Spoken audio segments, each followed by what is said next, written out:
ఇప్పుడే చిరంజీవి గారు కూడా ఒక ట్వీట్ చేశారు. మీరు చూసారా లేదో సూపర్ ఉమెన్ గారు. కేవలం గేమ్ చేంజర్ మాత్రమే కాదు, మ్యాన్ ఆఫ్ ద మ్యాచ్ అని అందరూ నిన్ను అంటుంటే చాలా యెస్. గర్వంగా ఉందని చెప్తున్నారు. ఆయన కృషి, త్యాగం, ధ్యేయం, సత్యం, సీరియస్‌లీ. జనం కోసమే అని ఒక మంచి ట్వీట్ చేశారు ఆయన నిజంగా. చిరంజీవి గారి ట్వీట్ చూస్తే ఎవరికైనా కూడా కళ్ళమ్మట నీళ్లు కారిపోతాయన్నమాట. అది రక్త సంబంధమే ఉండనక్కర్లేదు. అంటే అలాంటి ఒక ట్వీట్ చేశారు. ఈ ట్వీట్ మీరు చూసారో లేదో ఇంకా ఒకవేళ లేదు చూసుంటే చూడలేదు. ఆ ట్వీట్ మీద మీ ఒపీనియన్ ఏంటి? నేనింకా చూడలేదు. బట్ నిజంగానే ఆయనన్నదైతే కరెక్టేనండి. ఆయనకి రక్త సంబంధం కావాలి, స్పెషల్‌గా తెచ్చుకోవాలనైతే లేదు. మీకు ఆల్రెడీ చాలా సార్లు చెప్పాను.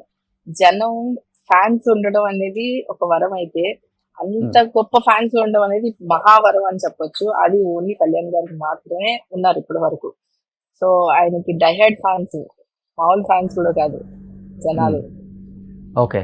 అలాంటి ఫ్యాన్స్ ఉన్నారు కాబట్టి ఆయన ఎప్పుడు బ్లెస్డే.